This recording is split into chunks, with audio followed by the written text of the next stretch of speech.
नमस्कार मित्रों, आपके अपने YouTube चैनल हिस्ट्री जी के बाय डी आर सर में आपका स्वागत है। मित्रों, मैं इससे पहले भी मनोविज्ञान से संबंधित 2 टेस्ट डाल चुका हूँ। ये तीसरा टेस्ट है। मनोविज्ञान के बहुत ही महत्वपूर्ण प्रश्न लेकर आया हूँ मित्रों, 20 क्वेश्चन लेकर आया हूँ। तो चलिए मित्रों, वीडियो को शुरू करते हैं। लेकिन मित्रों, वीडियो शुरू करने से पहले आपसे एक रिक्वेस्ट है कि अगर चैनल पर नए हो तो चैनल को सब्सक्राइब करें और वीडियो पसंद आए तो लाइक करना और शेयर करना। तो चलिए पहला क्वेश्चन देखते हैं मित्रों। पहला प्रश्न है, बुद्धि के संबंध में कौन सा कथन सही नहीं है? तो बुद्धि के संबंध में कौन सा कथन सही नहीं है मित्रों? पहला ऑप्शन है, बुद्धि एक जन्मजात योग्यता है। तो ये कथन तो बिल्कुल सही है मित्रों।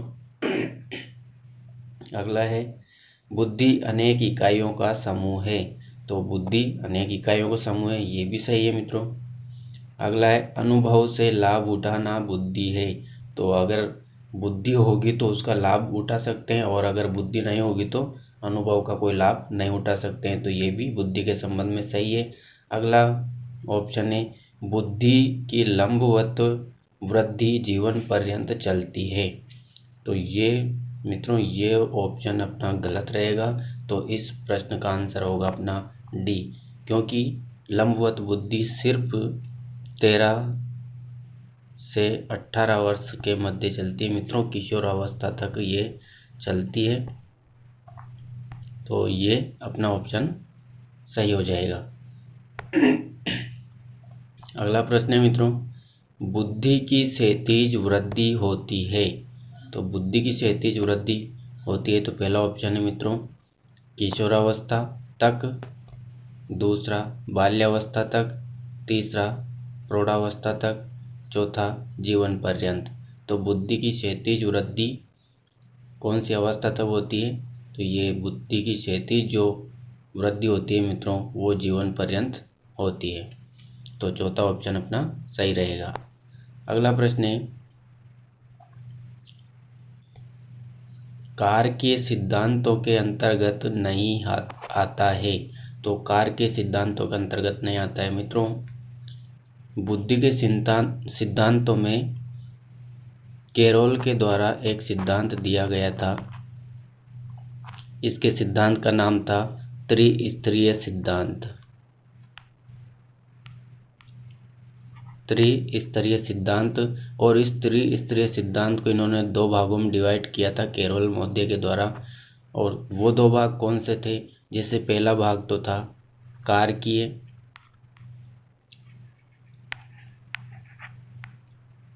कारकीय सिद्धांत, और दूसरा था प्रक्रिया सिद्धांत। प्रक्रिया सिद्धांत। तो कारकीय और प्रक्रिया सिद्धांत 2 भागों में बांटा था इन्होंने। कौन से सिद्धांत को? त्रिस्तरीय सिद्धांत को, कैरोल के द्वारा। तो ये पूछा जा रहा है कि कार के सिद्धांतों के अंतर्गत नहीं आता है। तो कौन सा नहीं आता है मित्रों कार के सिद्धांतों के अंतर्गत? तो पहला ऑप्शन है द्वितत्व सिद्धांत, दूसरा है पास मॉडल, अगला है त्रिस्तरीय सिद्धांत, और चौथा ऑप्शन है त्रिआयामी सिद्धांत। तो कौन सा सही रहेगा मित्रों? इसमें रहेगा पास मॉडल सिद्धांत। ये कार के सिद्धांतों के अंतर्गत नहीं आता है, ये प्रक्रिया सिद्धांतों के अंतर्गत आता है। तो अपना ऑप्शन कौन सा रहेगा? सेकंड। अगला प्रश्न है, बिने साइमन बुद्धि परीक्षण का निर्माण किया गया। तो बिने साइमन बुद्धि का निर्माण कौन सी उम्र के लिए किया गया था मित्रों? तो पहला ऑप्शन है 3 से 15 वर्ष तक के लिए, 2 से 22 वर्ष के लिए, 5 से 17 वर्ष के लिए, या फिर 16 से 70 वर्ष के लिए। तो कौन सा सही रहेगा मित्रों? ये बिने साइमन जो बुद्धि परीक्षण किया गया था, ये किया गया था 3 से 15 वर्ष तक के बालकों के ऊपर। तो अपना ऑप्शन रहेगा पहला।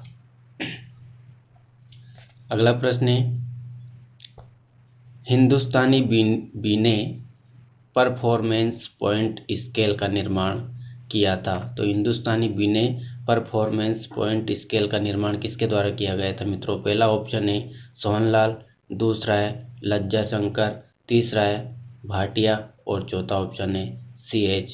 राइस के द्वारा।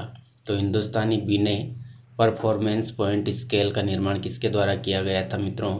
ये किया गया था C.H. राइस के द्वारा। तो अपना चौथा ऑप्शन सही रहेगा। अगला प्रश्न है पेपर पेंसिल परीक्षण है। तो पेपर पेंसिल परीक्षण कौन सा है मित्रों? पहला ऑप्शन है आकृति फलक, दूसरा है वस्तु संयोजक, तीसरा है चित्रांकन, चौथा है ब्लॉक बिल्डिंग परीक्षण। तो कौन सा सही रहेगा मित्रों? इसमें रहेगा चित्रांकन। पेपर पेंसिल परीक्षण कौन सा है? चित्रांकन। जैसे मित्रों बुद्धि के जो परीक्षण को दो भागों में बांटा गया है, एक तो होता है व्यक्तिगत बुद्धि परीक्षण और दूसरा होता है सामूहिक बुद्धि परीक्षण। और इनमें दोनों में जैसे व्यक्तिगत बुद्धि परीक्षण में शाब्दिक परीक्षण भी होता है और अशाब्दिक परीक्षण भी होता है। तो इसी प्रकार से व्यक्तिगत में जो अशाब्दिक परीक्षण होता है मित्रों, उसको पेपर पेंसिल परीक्षण को शामिल करते हैं। तो पेपर पेंसिल में क्या करते हैं? चित्रांकन किया जाता है इसमें। तो कौन सा सही रहेगा मित्रों? चित्रांकन। अगला प्रश्न है PMS से संबंधित है। PMS से संबंधित है। तो ये PMA क्या होता है मित्रों? ये होता है प्राइमरी मेंटल एबिलिटी। PM की फुल फॉर्म है PMA की फुल फॉर्म। P से होता है प्राइमरी, M से प्राइमरी मेंटल और S है एबिलिटी। प्राइमरी मेंटल एबिलिटी प्राथमिक मानसिक योग्यता। तो प्राथमिक मानसिक योग्यता से संबंधित है। तो कौन सा है मित्रों? प्राथमिक मानसिक योग्यता से संबंधित। तो इसमें पहला ऑप्शन देखते हैं, बीने का संबंध है प्राथमिक मानसिक योग्यता का संबंध, दूसरा थॉर्नडाइक का, तीसरा थर्स्टन का और चौथा स्पीयरमैन का। तो किससे संबंध है इसका मित्रों? इसका संबंध है थर्स्टन से। अगला प्रश्न है त्रिस्तरीय मॉडल किसने दिया था? तो इसके पहले भी प्रश्न आया था मित्रों, उसमें बताया था मैंने कि त्रिस्तरीय मॉडल किसके द्वारा दिया गया था, जिसको कार्के सिद्धांत और प्रक्रिया सिद्धांत में बांटा गया था। तो किसके द्वारा दिया गया था मित्रों? याद आ रहा होगा। पहला ऑप्शन है केटल व हॉर्न के द्वारा, दूसरा कैरोल के द्वारा, तीसरा थॉर्नडाइक के द्वारा और चौथा गिलफर्ड के द्वारा। तो कौन सा सही रहेगा मित्रों? ये रहेगा अपना कैरोल के द्वारा। सेकंड ऑप्शन सही रहेगा। अगला प्रश्न है मास मॉडल किसके द्वारा दिया गया? तो मास मॉडल किसके द्वारा दिया गया मित्रों? पहला ऑप्शन है JP दास के द्वारा, दूसरा है स्टेनबर्ग के द्वारा, तीसरा है जेनसन के द्वारा और चौथा ऑप्शन है हेब के द्वारा। तो पास मॉडल किसके द्वारा दिया गया था मित्रों? JP दास के द्वारा। तो पास से याद रख लेंगे, पास से JP, पास से P याद रख लेंगे। तो पास मॉडल किसके द्वारा? JP दास के द्वारा दिया गया था। अगला प्रश्न है कौन सा सिद्धांत प्रक्रिया प्रधान सिद्धांत के अंतर्गत आता है? तो कौन सा सिद्धांत है जो प्रक्रिया प्रधान सिद्धांत के अंतर्गत आता है? पहला ऑप्शन है बहुबुद्धि सिद्धांत, त्रिस्तरीय सिद्धांत, तीसरा है प्रतिदर्श सिद्धांत और चौथा है त्रितंत्र सिद्धांत। तो प्रक्रिया प्रधान सिद्धांत के अंतर्गत आता है मित्रों त्रितंत्रीय सिद्धांत। चौथा ऑप्शन सही रहेगा। अगला प्रश्न है केटल कल्चर फ्री टेस्ट है। केटल का कल्चर फ्री टेस्ट है। तो कल्चर जानते हैं ना सभी मित्रों कि कल्चर किसको कहेंगे? जो समाज से रिलेटेड हो, समाज से। तो समाज की जो गतिविधियाँ उसको ही कल्चर कहेंगे मित्रों। तो केटल कल्चर फ्री टेस्ट है। केटल का कल्चर फ्री टेस्ट कौन सा है मित्रों?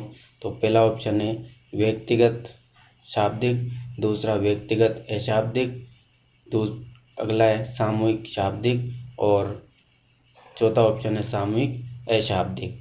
तो समाज से संबंधित कौन सा आ जाएगा? सामूहिक तो आ जाएगा, और समाज में सामूहिक अशाब्दिक था। तो कौन सा ऑप्शन सही रहेगा मित्रों? चौथा। केटल का कल्चर फ्री टेस्ट कौन सा था? सामूहिक अशाब्दिक। अगला प्रश्न है वेस्लर वेलेयू बुद्धि परीक्षण है। तो वेस्लर का वेलेयू बुद्धि परीक्षण है तो कौन सा है मित्रों? पहला ऑप्शन है शाब्दिक, दूसरा अशाब्दिक, तीसरा शाब्दिक व अशाब्दिक और चौथा ऑप्शन है मौखिक। तो वेस्लर का वेलेयू बुद्धि परीक्षण कौन सा है? तो कौन सा रहेगा मित्रों? ये शाब्दिक और अशाब्दिक दोनों प्रकार का है। तो तीसरा ऑप्शन सही रहेगा। अगला प्रश्न है WISC का निर्माण किया गया। तो WISC का निर्माण किया गया तो कितने वर्ष के बच्चों के लिए किया गया था मित्रों? तो और जैसे WIS की अगर फुल फॉर्म देखते हैं तो इसमें होता है मित्रों Wechsler intelligence scale for children. Wechsler intelligence scale for children, तो ये होता है WISC की फुल फॉर्म। तो ये किसके लिए किया गया था मित्रों? तो पहला ऑप्शन है 3 से 5 वर्ष के लिए, 5 से 10 वर्ष के लिए, 5 से 15 वर्ष के लिए या फिर 15 से 20 वर्ष के लिए। तो कौन सा सही रहेगा मित्रों? इसमें रहेगा 5 से 15 वर्ष तक के लिए किया गया था। अगला प्रश्न है WIS का निर्माण किस निर्माण किया गया था? तो कौन सी उम्र के लिए WIS? तो W से तो वही हो जाएगा मित्रों वेस्लर, और S से एडल्ट, I से इंटेलिजेंस और S से स्केल हो जाएगा। तो ये कौन सी उम्र के लिए किया गया था मित्रों? पहला ऑप्शन है 15 से 20 वर्ष, 20 से 30 वर्ष, 16 से 64 वर्ष और 11 से 17 वर्ष। ये प्रश्न पूछा गया प्रश्न मित्रों, तो इसमें ऑप्शन रहेगा अपना 16 से 64 वर्ष के लिए। अगला प्रश्न है बुद्धिमत्ता का अधिकतम विकास किस अवस्था में होता है? तो बुद्धि का सबसे ज़्यादा विकास कौन सी अवस्था में होता है मित्रों? पहला ऑप्शन है शैशवावस्था, दूसरा है बाल्यावस्था, तीसरा है किशोरावस्था और चौथा है प्रौढ़ावस्था। तो कौन सी अवस्था में बुद्धि का अधिकतम विकास होता है? तो ये तो सबका सही होगा ही सही मित्रों।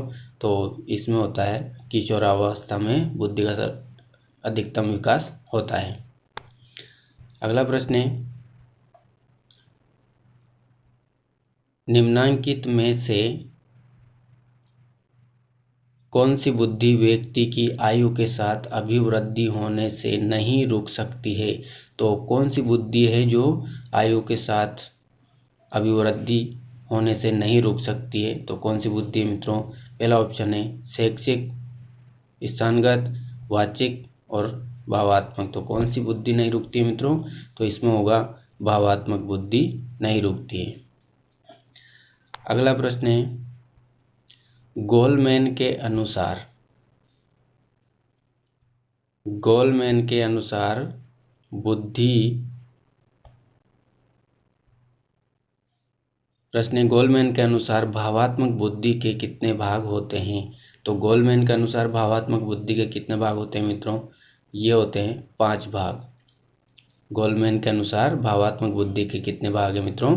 5। तो पहला ऑप्शन सही रहेगा। अगला प्रश्न है 18वां संज्ञान किस बुद्धि के सिद्धांत का हिस्सा है? संज्ञान किस बुद्धि के सिद्धांत का हिस्सा है? तो पहला ऑप्शन है मित्रों प्रतिदर्श सिद्धांत का, अगला है समूह कारक सिद्धांत का, तीसरा ऑप्शन है गिलफोर्ड का सिद्धांत का, और चौथा ऑप्शन है फ्लूइड तथा क्रिस्टलाइज्ड का सिद्धांत का। तो इसमें कौन सा सही रहेगा मित्रों? इसमें रहेगा गिलफोर्ड के सिद्धांत का हिस्सा है, संज्ञान गिलफोर्ड के सिद्धांत का हिस्सा है। तो अगला प्रश्न है, निम्नलिखित में से कौन सा गिलफोर्ड के त्रिविमीय बुद्धि सिद्धांत के विषय में वस्तु आयाम का घटक नहीं है? तो निम्नलिखित में से कौन सा गिलफोर्ड के त्रिविमीय बुद्धि सिद्धांत, गिलफोर्ड का कौन सा सिद्धांत मित्रों त्रिविमीय बुद्धि सिद्धांत के विषय वस्तु आयाम का घटक नहीं है? तो पहला ऑप्शन मित्रों प्रतीकात्मक, दूसरा व्यवहारिक, तीसरा प्रणाली और चौथा शाब्दिक। तो कौन सा नहीं है मित्रों त्रिविमीय सिद्धांत के विषय वस्तु का आयाम? तो इसमें सही रहेगा मित्रों प्रणाली, प्रणाली नहीं है। अगला प्रश्न है, लास्ट और अंतिम प्रश्न है मित्रों। तो अगर चैनल को अभी तक सब्सक्राइब नहीं किया है तो मित्रों सब्सक्राइब जरूर करें और वीडियो को लाइक जरूर करना, शेयर और करना। तो अगला प्रश्न है, लास्ट और अंतिम प्रश्न देखते हैं मित्रों। निम्नलिखित में से क्या थ्रस्टन के समूह तत्व सिद्धांत का एक तत्व नहीं है? तो कौन सा समूह तत्व का सिद्धांत में से एक तत्व नहीं है मित्रों थ्रस्टन के समूह तत्व के सिद्धांत में से? तो पहला ऑप्शन है शाब्दिक शब्द प्रवाह, तार्किक योग्यता, और चौथा ऑप्शन है प्रतीकात्मक योग्यता। तो कौन सा सही है मित्रों? इसमें थ्रस्टन के समूह तत्व सिद्धांत का एक तत्व नहीं है प्रतीकात्मक योग्यता।